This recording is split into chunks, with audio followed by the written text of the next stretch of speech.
어떻게 우리 성도님들 열심을 다해 태신자에게 복음을 전해보고 계십니까?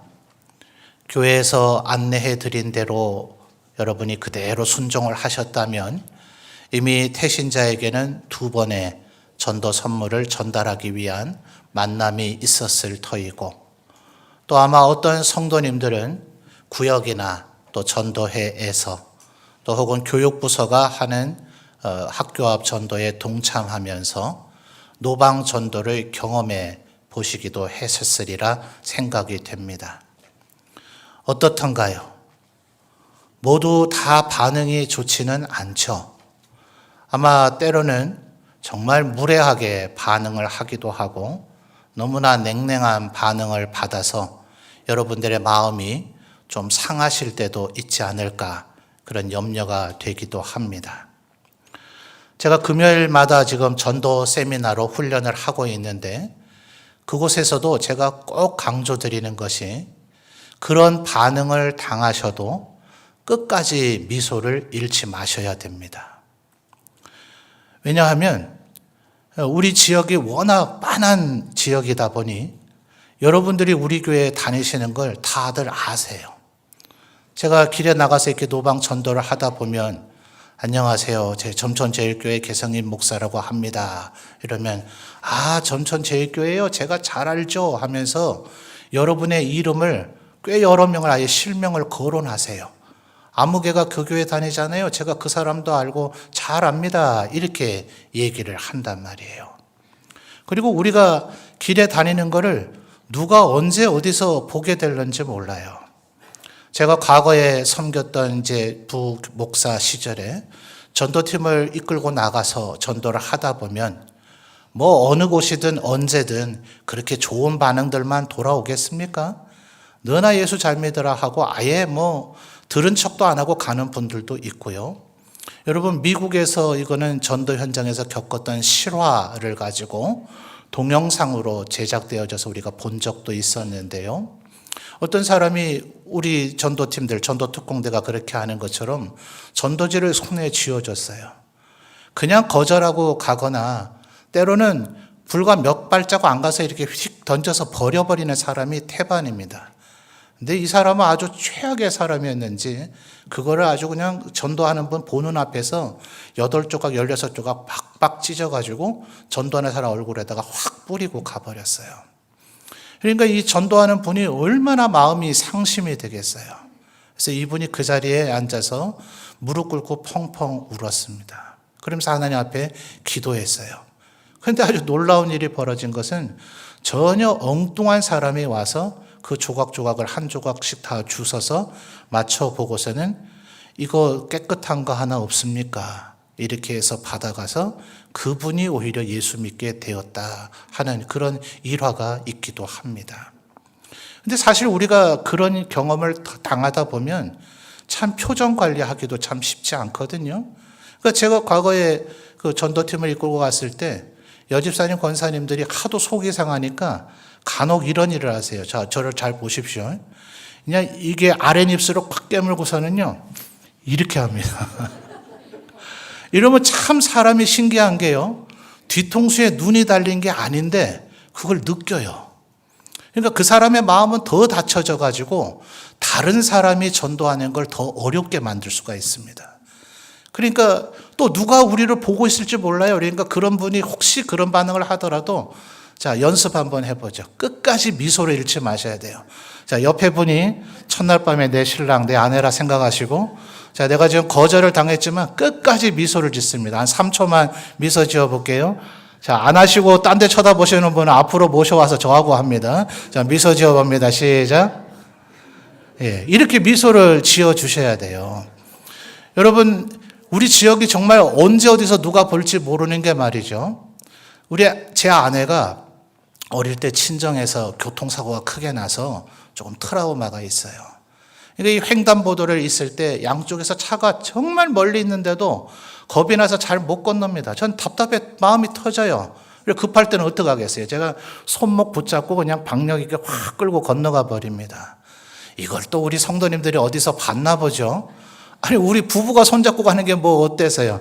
목사님 안녕하세요 인사하려고 했는데 두 분이 너무 다정하게 손을 잡고 가서 인사를 못했대요. 한 번은 저녁 무렵에 횡단보도를 건너려고 이제 신호가 끊겨 있어서 서 있는데 건물의 조명이 얼마나 화려한지 그 앞에 서 있는 아내가 왜 이렇게 이뻐 보입니까? 그래서 이제 폰을 꺼내가지고 여보 여기 봐 하면서 찍으려고 하는데 제 이 뒷모습 보고 저인지를 어떻게 알아봤을까요? 한눈에 봐도 몸매만 보면 아나 보죠? 이제 그 신호 걸린 차에서 창문을 내리고 어떤 집사님이 목사님 뭐 하세요? 이러더라고요. 여러분 기억하십시오. 우리가 전도하고 있는 것을 누가 볼지 모릅니다. 우리가 아는 사람이 우리를 보지 않는다 하더라도 우리를 모르는 사람이 보는 그분은 우리의 잠재적인 전도 대상자입니다. 예수 믿는 사람은 어지간한 핍박과 어지간한 모욕과 어지간한 거절에는 미소조차 잃지 않는다. 이거를 여러분 보여주실 수 있어야 돼요. 여러분 이번 주간에 또 놀라운 일을 제가 한번 경험했는데요. 물건을 사기 위해서 길을 가고 있는데 한 60대 정도 돼 보이는 여성분이 저한테 안녕하세요 하고 인사를 합니다. 자, 저보고 안녕하세요라고 인사하면 제가 제일교회 목사를 하는 걸 알기 때문에 인사할 거 아닙니까? 다른 현장에서 저를 만날 일이 없잖아요. 그러니까 일단은 뭐 어떻게 해요? 이제 누군지는 마음속으로 이제 고민이 됩니다. 누구실까? 어디서 봤을까 고민은 되는데 저도 그냥 일단은 활짝 웃으면서 아이고 예 안녕하세요 이렇게 이제 인사를 합니다. 그분이 뭐라 했는지 아십니까? 올해는 몇 월 며칠에 가면 돼요 이러더라고요. 무슨 얘기인지 아시겠죠? 지금 우리 지역의 어지간한 분들은 점천제일교회는 가을이 되면 우리를 초대해서 복음을 전하고 우리에게 선물도 주는 그런 잔치를 연다. 그분들 다 알고 있어요. 여러분이 혹시 올해도 거절당할까봐 또 지금까지 거절당했으니 아유 이런 일 언제까지 겪어야 되나 이러시면 혹시 모릅니다. 11월 초가 됐을 때 올해는 언제 해? 왜 나를 안 불러? 이런 반응이 나올지 몰라요. 그러니 지금까지 혹시 안 좋은 일을 겪었다 하더라도 하나님께서 반드시 인도해 주실 것이라는 믿음을 가지고 나가시는 우리 성도님들이 되시기를 바랍니다. 여러분 아무리 단단한 바위돌이라 하더라도요. 빗방울이 빛 자체가 아니잖아요. 지붕 위에 고였다가 떨어지는 그 물방울이 그게 무슨 힘이 있겠습니까? 세차게 내리치는 소나기면 조금 샤워 꼭지에서 나오는 물처럼 따갑기라도 하잖아요. 그런데 지붕에 고여서 흘러서 똑똑 떨어지는 그 물은 강하지 않아요. 그런데 그 물들이 그 돌을 홈을 패이게 만들고 더 나아가서는 그 돌을 깨뜨리기도 하지 않습니까? 또 한때 우리 고구마 전도법이라고 유명했잖아요. 지금은 목사님이 되셨는데 당시 집사님이던 그분이 뭐라 그러셨어요? 여러분의 전도 대상자를 만나면 고구마다 생각하고 고구마 익었는지 안 익었는지 알려면 어떻게 해야 됩니까? 젓가락으로 쿡 찔러 봐야 되죠. 젓가락으로 찌르듯이 무조건 찔러 봐라. 안 들어가면 상한 고구마가 아닌 거죠. 아직 덜 익었을 뿐인 거예요. 지금 안 들어가도 나중에 더 스팀을 쬐고 더 찜을 하고 더 김을 받다 보면 언젠가는 젓가락에 쑥 들어가듯이 우리가 전하는 복음이 쑥 들어갈 날이 올 것이니 실망하지 말고 다음에 또 전하면 된다. 얼마나 단순하고 명료합니까? 그러니 여러분 때로 거절을 당하고 모욕을 당한다 할지라도 우리들 가운데는 오히려 우리가 청해 주기를 기다리고 있는 분들이 계시기도 하다 하는 이 사실을 꼭 기억하셔서 힘을 다해 전하시는 우리 성도님들이 되시기를 바랍니다. 이제 이 2주간 동안에 추석 명절이 껴있긴 합니다만 우리가 전해야 될 것은 구원의 간증이에요. 자, 구원의 간증 이러니까 되게 막 거창하게 보이고 되게 어려워 보이잖아요. 전도 폭발이라고 하는 전도 방법에서는 이 구원의 간증을 꽤나 중요하게 여깁니다. 그래서 전도하는 초입부에 반드시 당신이 구원받았다는 것을 간증하라 이렇게 이야기를 하는데 간증의 내용을 보통 두 가지 유형으로 나눠요. 사도행전에 보면 아주 유명한 바울 사도라고 나타나지 않습니까? 이 사람이 예수님을 믿기 전에는 스데반 집사를 돌로 쳐 죽이는데 앞장서고 또 다메섹까지도 예수 믿는 사람을 붙잡아 오려고 일을 했던 사람 아니에요. 그러니 뭐 불신자와 다를 바가 없죠. 그러니까 스스로도 자신의 그때의 삶을 뭐라고 회고합니까? 나는 악행자고 포행자였고 죄인 중에 괴수다. 이렇게까지 자기 자신을 회고하잖아요. 그런데 이 사람이 다메섹 도상에서 밝은 광채 속에서 예수님을 만나게 되고 그곳에서 3일 동안 앞을 보지 못하는 지경에 이르게 되었다가 하나님의 명령을 받은 아나니아의 안수기도를 받고 나자 어떻게 되었어요? 그 다메섹에 예수 믿는 사람을 붙잡으러 왔던 바울이 바로 그곳에서 예수님이 부활하셨다, 예수님이 그리스도라는 것을 증언하기 시작합니다. 너무나 획기적인 변화죠. 다메섹에 있는 유대인들이 다 놀랐다고 사도행전을 기록하고 있어요. 분명히 예루살렘에서 여기 있는 나사렛 이단들, 예수 믿는 것들, 그것들 붙잡아 가기 위해서 누군가를 보냈다고 하던데 그 인간이 왔는데 붙잡아 갈 생각은 안 하고 오히려 예수의 이름을 전하고 있으니 다메섹에 있는 유대인들이 놀랐다, 이렇게 기록하고 있단 말이죠. 자, 이렇게 구원을 받으면 그 이전에 사울, 악행자고 포행자라고 표현할 정도로 일종의 이런 걸 가리켜서 흑역사라 그러죠. 나의 인생에 어두운 면이 있었던 사람이 한순간에 아주 극적인 경험을 해서 바울로 병환되어지는 이런 구원을 경험한 분들이 있을 수 있어요. 이런 걸 가리켜서 일명 바울형이라 이렇게 이야기를 합니다. 또 다른 유형은 일종의 디모데형이라고 그래요. 디모데 역시 사도행전에 나타나죠. 자, 이 사람은 어머니는 유대인이고 아버지는 헬라인이긴 하지만 감사하게도 외할머니 로이스와 또 어머니 유니게를 통해서 어릴 때부터 하나님의 말씀에 대한 양육을 많이 받은 사람이에요. 그래서 바울 사도가 그를 만났을 때 이미 루스드라 이고니온 지역의 사람들에게 언제나 칭찬만 받는 사람이었습니다.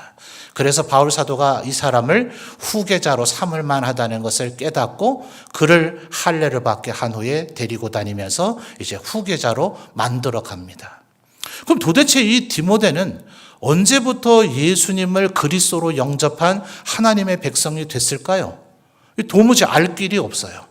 성경을 아무리 찾아보고 연구를 해도 언제쯤부터 예수님을 믿는 사람이 됐는지를 알 길이 없으나 그는 바울 사도가 내가 사랑하는 아들이라고 말할 정도로 그 어떤 바울의 후계자보다 가장 탁월한 후계자가 됐다는 것에 의심할 여지가 없습니다. 그러면 여러분은 어떤 유형일까요?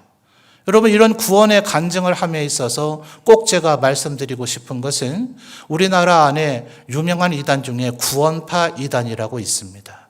이 이단이 정죄받은 이유는 여러 가지가 있지만 가장 대표적인 것이 바로 이 부분에 대해서 잘못된 인식을 갖고 있기 때문에 그래요. 너 언제 구원받았느냐? 이렇게 정통교회 성도들에게 묻습니다. 당신 생일 모르나? 몇 년 몇 월 며칠에 태어난 것은 알면서 영적으로 거듭났다면 당신이 거듭난 날의 날짜와 시간을 왜 모르느냐? 그걸 모른다면 당신은 거듭난 것이 아니다. 이런 주장을 했기 때문에 다른 여러 가지 이유도 있습니다만 그것 때문에 이단으로 정죄되었어요. 여러분, 이 전도 폭발에서 구원받은 유형은 바울형과 디모데형이라고 두 가지를 제시하긴 하지만 이게 50대 50%의 비율이라는 얘기는 아닙니다. 제가 볼 때는 90% 내지는 95% 이상이 대부분 디모데형이지 바울 사도와 같은 그런 극적인 그런 경험을 한 사람은 거의 찾아볼 길이 없습니다. 예를 들어 저만 하더라도 아버지가 목회자였는지라 저는 매일같이 가정 예배를 드리면서 이 성경으로 글자를 깨우쳤다. 여러 번 말씀을 드렸었죠. 여러분, 그래서 저는 하나님이 천하 만물을 창조하셨다. 예수님께서 십자가에 달려 죽으셨다. 3일 만에 부활하셨다. 이걸 믿어야 할 이유가 없었어요. 그건 사실이니까요. 당연한 얘기인데 그걸 왜 믿습니까? 여러분, 세종대왕이 한글을 창조했대더라. 주여 꼭 믿게 하옵소서 이래야 됩니까? 그래야 세종대왕이 한글을 만들었다는 게 믿어지나요? 이순신 장군이 거북선을 만들었대더라. 주님 절대로 안 믿어지오니 믿어지게 하옵소서 이래야 믿어집니까? 우린 그거를 본 적이 없지만 사실로 받아들이죠. 저는 하나님께서 천하 만물 창조하셨다. 예수께서 십자가에 달려 죽으셨다. 3일 만에 부활하셨다. 이걸 사실로 받아들였어요. 그런데 그때 저는 구원받은 건 아니었습니다. 하나님에 대해서 알면 알수록 하나님은 얼마나 두려우시고 공의로운 분이신지, 또 하나님에 대해서 알면 알수록 제게 얼마나 많은 죄가 있다는 것이 더 선명하게 드러나는지 어린 시절 저에게 하나님은 두려운 분에 지나지 않았습니다. 아버지에게 몹시 죄송하지만 오히려 고등학교 2학년 무렵에 전혀 엉뚱한 목사님을 통해서 예수 그리스도의 보혈의 은혜가 우리를 율법의 속박, 죄의 저주 아래서 해방시키고 값없이 하나님의 은혜로 구원받았다는 것을 깨닫게 됐어요. 그렇지만 고등학교 2학년 무렵이라는 것만 기억나지 몇 월 며칠인지는 저는 기억나지 않습니다. 이 목사님께도 죄송하지만 그분의 성함조차도 기억나지 않습니다. 어쩌면 우리 대부분의 성도들은 저와 비슷하게 디모데처럼 그렇게 예수님을 어느 순간 지내놓고 돌아서 보니 이제는 더 이상 의심 없이 그분이 나의 구주시며 나가 그분의 은혜로 말미암아 구원받았다는 것을 믿고 확신하는 자리에 이르렀을 것입니다. 그러니 사실은 바울 형이냐 디모데 형이냐 이걸 논하는 것은 별로 중요하지 않아요. 가끔 전도 훈련을 하면서 여러분 구원의 간증을 써보십시오 하면 지금 간증은 3가지 요소입니다. 구원받기 이전에 내 상태가 어땠는가? 일종의 흑역사죠. 그리고 구원받는 과정이 어땠는가? 비록 바울과 같은 형은 아니라 하더라도 아마 여러분이 이런 생각들 하실 거예요. 예배를 드리던 그 어느 날, 혹은 기도회를 했던 그 어느 날, 혹은 주일학교부터 신앙생활을 했다면 수련회를 하던 그 어느 날, 그런 순간들이 예수님을 내가 믿게 됐다고 말할 수 있을 겁니다. 예를 들면 제가 부교육자로 교육부서를 지도할 때에 한 청년이 수련회를 하다가 쉬는 시간에 갑자기 저한테 와서 펑펑 울면서 이렇게 얘기를 했어요. 찬양을 드리는 중에 앞에 이 찬양팀과 강대상에 있는 쪽이 얼마나 밝은 광채가 임하는지 그걸 보자 두려워졌다는 거예요. 이 광채를 보고 기쁨과 은혜를 누려야 되는데 자신의 죄가 더 선명하게 드러나는 것 같아서 너무나 두려워서 어쩔 수가 없다 이렇게 막 펑펑 울고 있는데 그 형제는 몇 대째 예수를 믿는 집에 그런 자녀인 형제였었고 어릴 때부터 주일학교뿐만 아니라 중고등부의 임원은 물론이고 청년이 돼서도 교사와 찬양대를 하는 이 형제에게 무슨 그리 심각하게 여길 만한 죄가 있을까 싶은 그런 착실하고 건실하게 신앙생활하며 자라왔던 형제였습니다. 그런데도 그가 그 순간 그것을 느낄 때 하나님께서 너에게 은혜 주시려고 함이지 절대로 두려움을 주려고 하는 것이 아니다. 바울이 디모데에게도 이야기했지 않느냐. 하나님께서 우리에게 주시고자 하는 마음은 두려워하는 마음이 아니요 의와 평강과 희락이라 하는 그 말씀을 읽어주면서 함께 기도했던 그런 순간이 있습니다. 그러니까 아마 분명히 바울처럼은 아닐지라도 여러분에게도 이렇게 크고 작은 내가 그때 아마 내가 구원의 확신을 얻게 된 것 같다. 그 순간이 어쩌면 내게 믿음이 들어왔던 순간인 것 같다라는 순간들도 있을 겁니다. 그런데 이 얘기들은 불신자나 우리의 태신자들은 도무지 이해하기가 어렵습니다. 또 어떤 분은 구원의 간증을 써보라 그러면 무슨 왕년에 내가 좀 한가닥 했습니다 이런 것처럼 이 흑역사가 70-80%를 적고 나는 예수님을 만났습니다. 그리고 예수님 만난 이후의 얘기는 거의 없어요. 이건 균형 잡힌 구원의 간증이 아닙니다. 구원의 간증이라 하면 흑역사 이거 생략해도 아무 상관없습니다. 내가 어떻게 예수님을 만났는지 사람마다 다 다르기 때문에 이거 생략해도 상관없습니다. 우리에게 가장 중요하고 다른 분들이 듣고 싶은 것은 예수 믿고 난 이후에 우리가 어떻게 변화되었느냐 하는 거예요. 그것이 바로 오늘 우리가 읽은 에베소서 4장 22절 24절에서 22절에는 뭐라고 얘기합니까? 마지막 끝 단어들요. 옛사람을 벗어버리고 24절의 마지막 끝 2단어 뭡니까? 새 사람을 입으라. 옛사람이 예수 믿기 전에 우리였다면 새 사람은 바로 예수 믿고 난 이후에 우리인 거죠. 자, 그런데 말입니다. 우리의 태신자들이나 불신자들에게 들려줘야 할 얘기는 뭘까요? 자, 참고로 요한복음 10장 10절을 가보겠습니다. 요한복음 10장 10절입니다.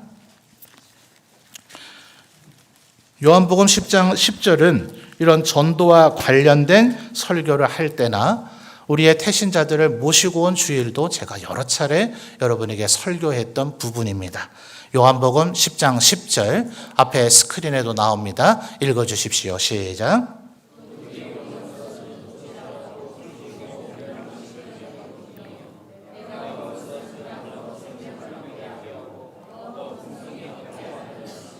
아멘. 자, 상반절은 생략하고요. 하반절에 보시면 중간부터 내가 온 것은 그랬죠? 이 내가 누굽니까?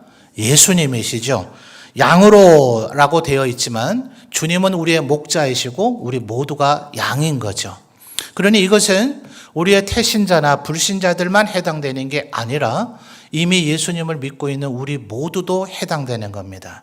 그래서 내가 온 것을 예수님께서 오신 것은 이렇게 바꾸고 양으로는 내 이름을 넣어서 읽으면 정확한 의미가 된다. 이렇게 차례 말씀드렸죠. 그러니 예수님이 온 것은 나 개성인으로 하여금 생명을 얻게 하고 더 풍성히 얻게 하려는 것이라 라는 말씀인데요. 하반절에 보면 두 가지로 나타나죠. 생명. 이것은 바로 예수께서 부활의 첫 열매가 되셔서 우리를 구속하시고 죄의 속죄함을 주셔서 영원히 살도록 아담과 하와가 원래 그렇게 창조되었지 않습니까?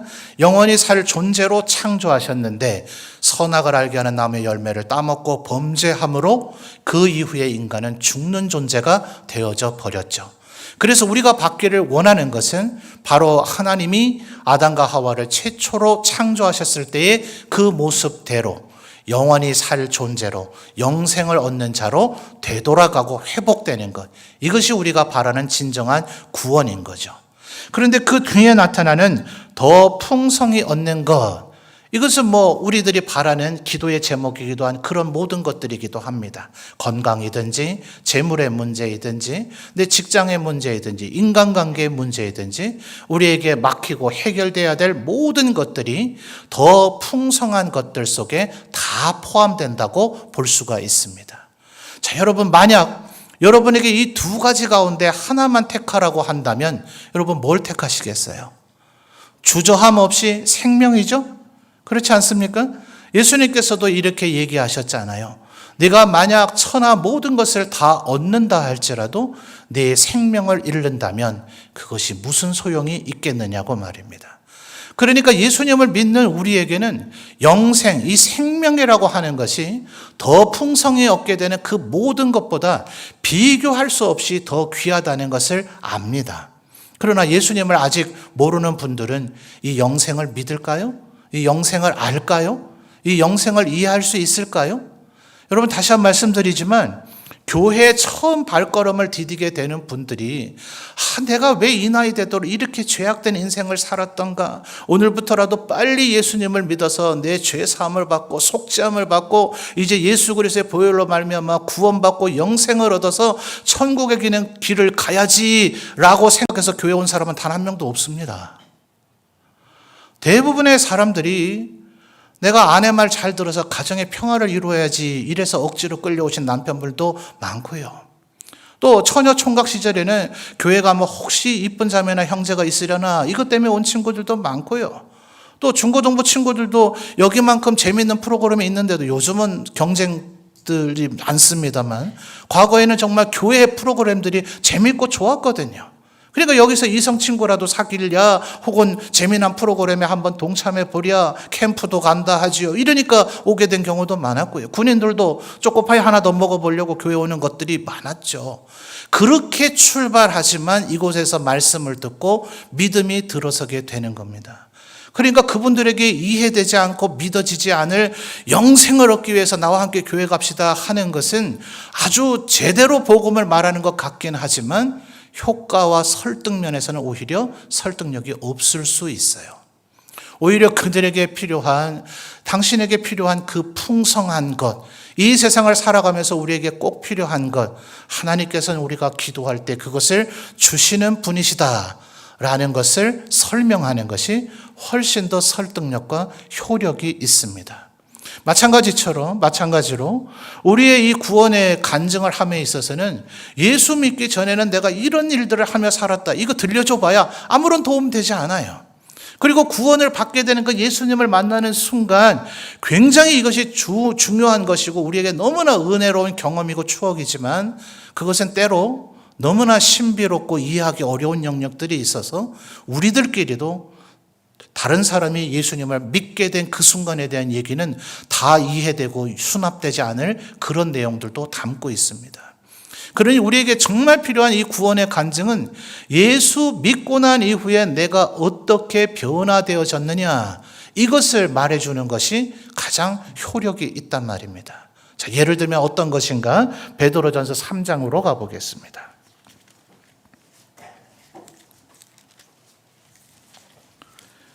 베드로전서 3장 1절부터 6절까지는 베드로 사도가 초대교회 여성도들에게 권면하는 내용입니다. 아마 이때에도 부인분들은 예수님을 믿으나 남편들이 아직 예수님을 믿지 않는 가정이 많았던 것 같아요. 자, 그래서 1절에 뭐라고 합니까? 여러분 한번 읽어주시죠. 3장 1절입니다. 읽어주세요. 시작.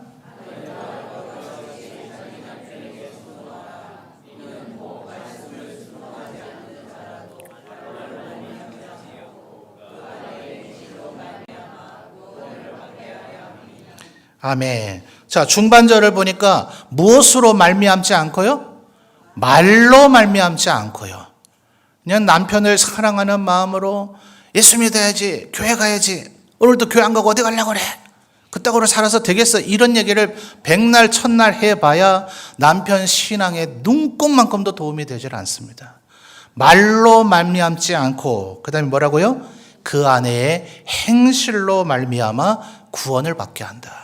그럼 그 안에는 어떤 행실을 할 것인가? 자, 2절 이어서 읽어주시죠. 2절입니다. 시작. 중요한 단어만 찾겠습니다. 2절 상반절을 보니까 너희의 뭘 해야 된다고요? 두려워하래요. 아니, 뭘 두려워하라는 얘기일까요? 6절로 건너뛰어 보겠습니다. 자, 6절 읽어주시죠. 시작.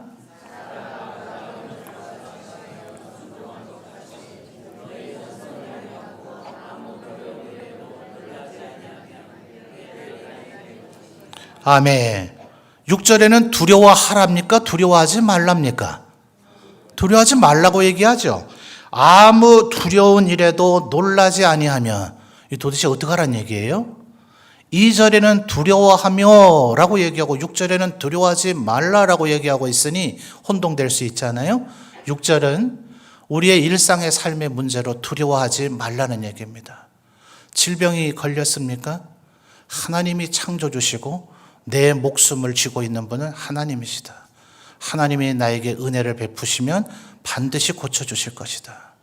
우리 집안에 경제적인 문제가 있습니까? 근심 걱정하겠지만 세상 사람들은 하나님이 나를 푸른 초장 쉴만한 물가로 인도한다고 하셨다. 하나님이 반드시 나를 지키실 것이다. 두려워하지 않는 거죠. 다윗의 시가 그것을 잘 드러내고 주고 있지 않아요? 또 그 시편 23편에서 뭐라고 얘기합니까? 내 영혼이, 내 마음이 너무나 상해서 말라 비틀어진 것과 같다 할지라도 주께서 내 영혼을 소생시키신다. 내가 혹시 사망의 음침한 골짜기를 다니는 것 같은 꼴을 당한다 할지라도 주의 지팡이와 막대기가 나를 안위해 주신다. 나는 두렵지 않다. 내 원수의 목전에서 원수들을 보라는 듯이 얼마나 후련하겠어요? 의리의리한 상다리가 부러질 만한 잔치상을 내게 차려주신다. 내 머리에 기름을 부으셔서 고대의 기름은 왕이나 제사장이나 선지자와 같이 아주 높은 지위에 아주 중요한 직책을 맡는 사람들에게만 머리에 기름을 부어주는 것인데 내 머리에 기름을 부어서 나를 축복하실 것이다. 하나님이 얼마나 나를 도와주시는지 내 잔이 그 축복으로 말미암아 넘칠 것이다. 이런 믿음이 있는 사람은 이 세상에 그 어떤 일을 당해도 두려워하지 않는 거죠. 하나님은 나의 방패가 되시고 산성이 되시고 나의 요새가 되신다. 살아온 내 날들을 되돌이켜보면 하나님께서 나를 도우셨던 순간이 얼마나 많은지 이번에 이 어려움도 하나님께서 도우셔서 능히 해결하게 되실 거라는 것을 나는 믿는다. 이게 바로 6절에 말하는 두려워하지 않는 거예요. 근데 2절은 왜 두려워합니까? 이거 하나님을 두려워하는 거죠. 하나님은 우리를 너무나 사랑하시는 분이시지만 만왕의 왕이시고 공의로운 하나님이시니 하나님을 절대로 만홀히 여기거나 하나님 앞에서 경거망동하지 아니하고 언제나 겸손한 자세로 내 마음의 생각까지도 뚫어보는 하나님 앞에서 사는 자세로 살아가는 것, 이게 두려워하는 겁니다. 만약 우리들이 아내이든 남편이든 이 자리에 있는 우리 모두가 이 2절과 6절의 원칙대로 살아간다면 그 사람은 어떤 사람이겠어요? 정말 그리스도의 향기가 나는 사람일 겁니다. 성령의 열매 맺는 사람일 것입니다. 다른 사람들이 보면 저 사람은 왜 이런 일에 절대로 흔들리지 않고 요동치지 않고 불평하지 않고 원망하지 않을까? 그 사람들은 분명히 우리에게 궁금증을 가질 거예요. 그러니까 우리의 구원의 간증이라 하는 것은 내가 뭘 믿는다, 어떻다 이런 얘기를 하기보다 우리의 삶으로 보여주는 겁니다. 그리고 또 한 가지는 이것보다 더 쉬운 것은 지난 2주 동안 그래서 우리가 연습을 한 겁니다. 자, 첫째 주간 어떻게 하라고 하셨습니까? 여러분의 태신자들을 칭찬해 보시라. 두 번째는 어떻게 하라 그랬습니까? 우리 교회가 당신이 와서 깃들일 만한 좋은 공동체라는 것을 은연중에 자랑하라고 했죠. 왜 그렇습니까? 요즘 이 시대가 정말 개인주의화 시대가 되어져서 옛날에는 이런 말이라도 했잖아요. 멀리 있는 친척보다 이웃 사촌이 더 낫다. 그렇습니까 정말? 요즘 이웃이 사촌으로 살아갑니까? 이웃 사람 얼굴이나 이름을 알기는 아세요? 옆 사람이 죽어도 모르는 세상을 우리가 살고 있지 않습니까? 지금 이 시대는 갈수록 사회적 고립감이 가증되어지는 그런 시대를 우리가 살고 있어서 사람은 너나 할 것 없이 겉으로는 다 웃고 있지만 본질적 외로움을 느끼고 있습니다. 그 외로움이 그 사람으로 가면 삶의 무게를 느끼게 만들고 그로 하여금 결국은 스스로 목숨까지 잃는 극단적 행동까지 이르게 만듭니다. 그런 그들에게 여러분, 우리가 예수님을 믿어서 하나님이 나에게 은혜를 베풀어 주시는 것이 언제 나 혼자 예수 믿어서 되던가요? 우리 교회 성도들이 때로는 나를 위로해 주고 때로는 나를 격려해 주고 나를 위해서 기도해 주기 때문에 여러분이 하나님의 은혜를 더 충만히 누리고 느끼면서 이 고단하고 힘든 인생살이를 이겨나갈 힘과 용기를 얻지 않았습니까? 그걸 말씀해 주십시오. 내가 속해 있는 점천제일교회 성도들이 나를 위해서 늘 기도해 주기 때문에 나는 외롭지 않다. 때로 힘든 순간이 있지만 그들이 나를 격려하고 위로해 주기 때문에 나는 살아갈 힘과 용기를 얻는다. 이것보다 더 중요한 신앙의 간증이 어디 있겠습니까? 예수 믿으면 내 삶은 행복하다. 그 무엇과도 바꿀 수 없다. 신명기 33장에서 모세가 하나님의 말씀으로 뭐라고 얘기합니까? 이스라엘이여 너는 행복한 자로다.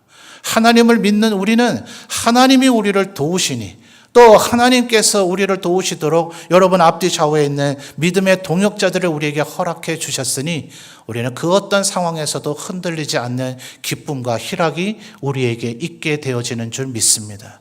이것이 바로 이 시대의 사람들에게는 가장 좋은 소식입니다. 여러분, 우리는 복음을 전해야 됩니다. 그런데 이 복음, 말하자면 한글로 옮긴다면 좋은 소식입니다. 그래서 복되다 하는 복자를 쓰고 소리 음자를 써서 복음이라고 얘기해요. 영어 역본들은 어떤 역본은 굿 뉴스라고 얘기합니다.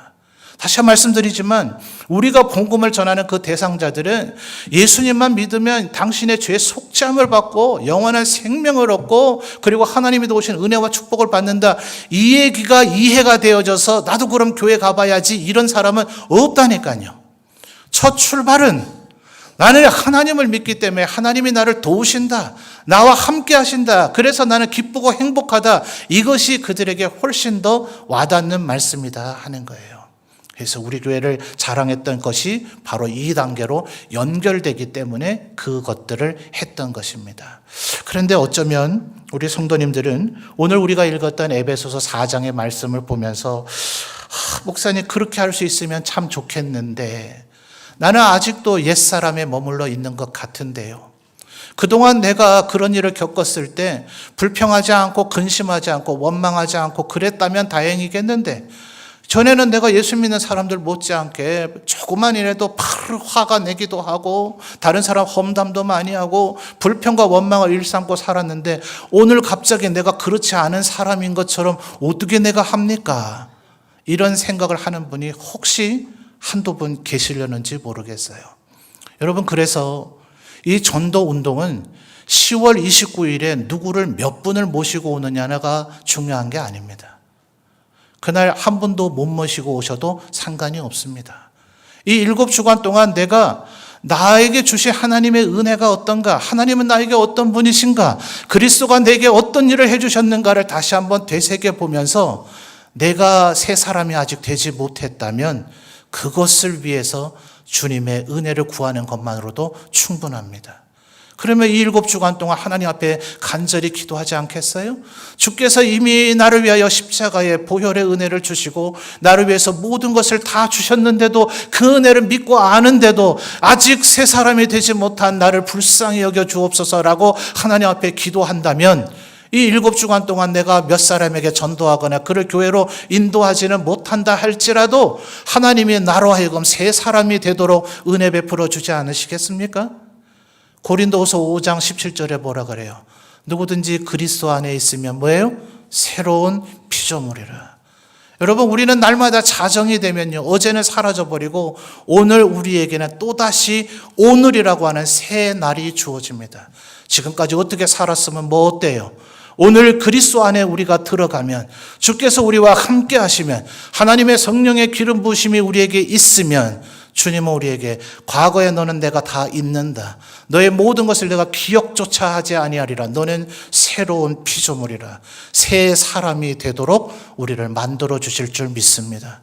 이 7주간 동안 하나님 앞에 간절히 주님, 나를 불쌍히 여기시고 나도 누군가에게 이 주님의 이 사랑과 은혜를 전할 수 있는 새 사람이 되게 하옵소서라고 기도라도 한다면, 당장 올해 10월 29일에는 누구를 모시고 오지 못한다 할지라도 내년에는 누군가에게 내 안에 있는 이 기쁨을 나는 말하고 싶다고 그런 새 사람이 되어지게 될 줄 믿습니다.